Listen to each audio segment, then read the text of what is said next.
Yeah, thank you for those introductions, those kind words. It just shows that I'm old, that I've been here a long time. So I've been asked to speak on cooperation from local to national and transboundary levels. And I think it's important here to highlight when we talk about those different types of levels, that we also understand not only the horizontal levels, but also the vertical, that we not only understand the vertical levels, but also the horizontal levels in terms of those interactions, as most of the engagement has always been at government type level. But in my view, there's a whole range of other institutions that needs to form part of the conversation. So just to provide some context, SADC-GMI, the organization that I've worked with basically over the last, it's almost 10 years. We started operations in 2016, and you can clearly see how our engagement has accelerated in terms of the work that we were starting to do within the river basin organizations, but also within transboundary organizations. And as presented this morning, particularly around Jeff and the work that is being put forward, I see a continued emphasis and focus on groundwater and conjunctive management, and it's our opportunity to shine, so to speak, in terms of the work that is being done. I'm excited about 2026 already. There are four major transboundary aquifer investigations that is in the pipeline, which include more towards the northern parts of the SADC region. So that in itself is going to drive a lot of the emphasis and the work that we're doing. So yeah, so we want to continue the good work that we're doing. If I can say excellent work, I may, that we are doing, and kind of pushing the envelope in terms of our engagement. So we work according to what we call the three-pillar framework. This work that we kind of developed as the International Association of Hydrogeologists, the Transboundary Aquifer Commission, of which I'm co-chair, and we developed this three-pillar framework, which basically emphasizes understanding the physical assessment of the transboundary aquifer system, but equally, or sometimes more important, is the cooperation and collaboration mechanisms, and also the governance and management aspects that relate to those aspects. So within SADC-GMI, we were kind of trying to balance this three-pillar framework, because we believe by doing that we contribute to shared aquifer resources. We need to have a balance. It's no good that we only focus on physical assessment, which is great from a scientific understanding, but we need to understand the other pillars for us to move forward. So what is the challenge for cooperation and collaboration? And our work basically confirms what some other people has found, that currently most of the negotiations occur between diplomats and government members from riparian countries and river basin organization managers. So high-level political discussions set priorities. So within that context, decision-making processes incorporate only a limited number of participants who make decisions capable of impacting the entire population that depends on the shared waters. So majority of strategic action planning processes have weak local level stakeholder engagement. And it's not by design, it's just the difficulties in terms of of getting those processes ready. So within SADC-GMI, what we're trying to do is we're really trying to focus on strategic planning, action planning through stakeholder engagements.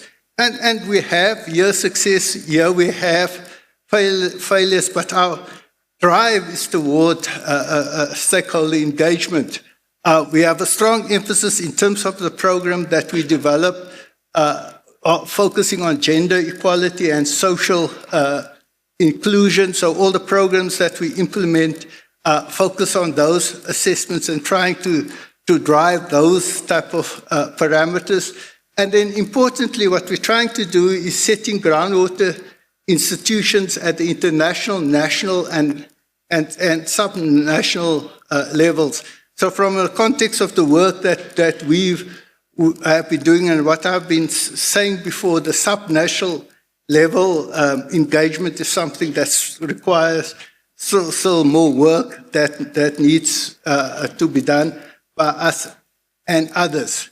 So just to highlight some of the methodologies used in the type of work that we do, just to give it some sort of a scientific focus to that. Obviously, we focus very much on what has been done before. We focus very much on key informant interviews, focus group discussions in selected case study areas, and also site visits. So those are the type of approaches that we use. So I worked on developing the joint strategic action plan for the Stampede transboundary aquifer system, and this is just a stakeholder map. Don't worry about the detail, but on my right, on this side of the screen, you'll see basically more the national and international institutions, and on this side we've got the local level institutions, and clearly when we start mapping, when we start mapping those out, and these institutions, organizations, people, what we find is that those involvement in transboundary aquifer institutions are frequently neglected, and in our joint strategic action planning, we also try to engage, but unfortunately it was COVID time also. But nevertheless, this is normally a neglected area where we have to deal with, and this is normally related to limited access to financial, national, political, and social capital, which basically restrict these stakeholders' their engagement within the governance efforts. I think it's important to recognize and to be honest about this fact and how we need to move forward in the future.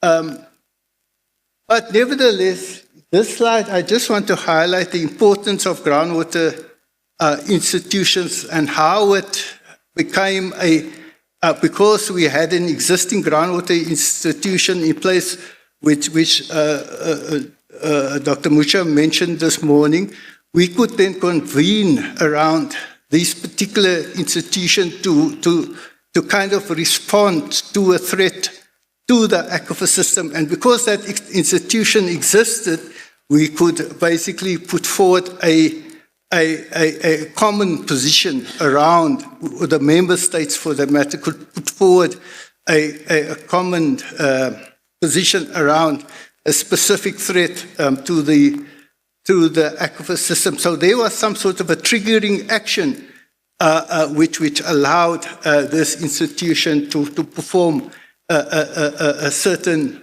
function. And this is important. We sometimes say, why are we building institutions? But sometimes institutions plod along until we've got this triggering mechanism which allows them to perform a purpose. So we're busy now with the Tuli Karoo sub-basin, and again we're trying to map out the stakeholders and the team that is supporting us in this, trying to understand the different stakeholders. And again, there's a recognition that successful implementation of a JSAP depends on strong local stakeholder engagement. And so collaboration between the different institutions are critical moving forward if we want to implement our strategic action plan. So I think that is critical for us to recognize within the context what we do. So our work basically shows that current data information and knowledge on local groundwater conditions are inadequate for reliable diagnostics and optimal decisions regarding groundwater resource management policy and measures. The provision for stakeholder participation at the subnational levels in policy and legislation have not been enacted as a reflection of limited awareness of groundwater. The neglected role of subnational institutions results in TBA priority settings weakly aligned with integrated development plans. And certainly what we've learned and what the Stamford example shown us, that there needs to be some sort of a triggering action around which we must convene to deal with certain challenges that may come. So there must be immediate motivating factors in terms of dealing with stakeholders. We can't just say we're going to stakeholders, we've met stakeholders, and then we walk away. There needs to be a motivating or a beneficial arrangement for the involvement of local stakeholders. Thank you. I rest there.